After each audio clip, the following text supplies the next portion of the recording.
আসসালামু আলাইকুম রহমতুল্লাহি ওবারাকাতুহ। আল্লাহ রব্বুল আলামিন আমাদেরকে পৃথিবীতে প্রেরণ করেছেন শুধুমাত্র তার ইবাদত করার জন্য।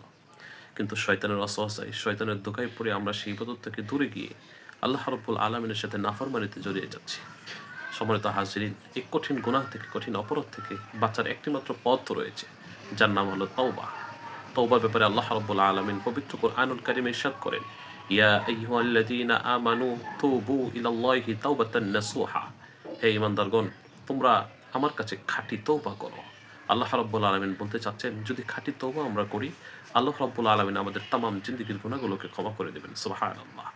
তওবার ব্যাপারে উলামায়ে কেরাম বলেছেন, তওবা তিন প্রকার: তাওবাতুল ইনাবা, তাওবাতুল ইস্তেজাবা, তাওবাতুল ফাসিলা।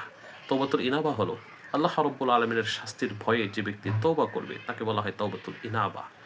তাওবাতুল ইস্তেজাবা হলো আল্লাহ রাব্বুল আলামিনের দয়া, অনুগ্রহ, রহমত এগুলোর প্রতি লজ্জিত হয়ে যে তওবা করবে তাকে বলা হয় তাওবাতুল ইস্তেজাবা।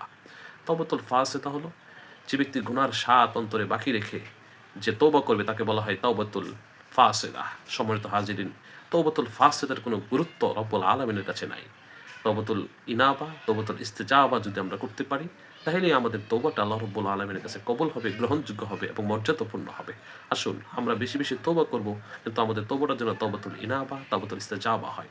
তাহলে আমাদের তওবাটা রব্বুল আলামিনের কাছে গ্রহণযোগ্য হবে। আসসালামু আলাইকুম ওয়া রাহমাতুল্লাহি ওয়া বারাকাতুহু।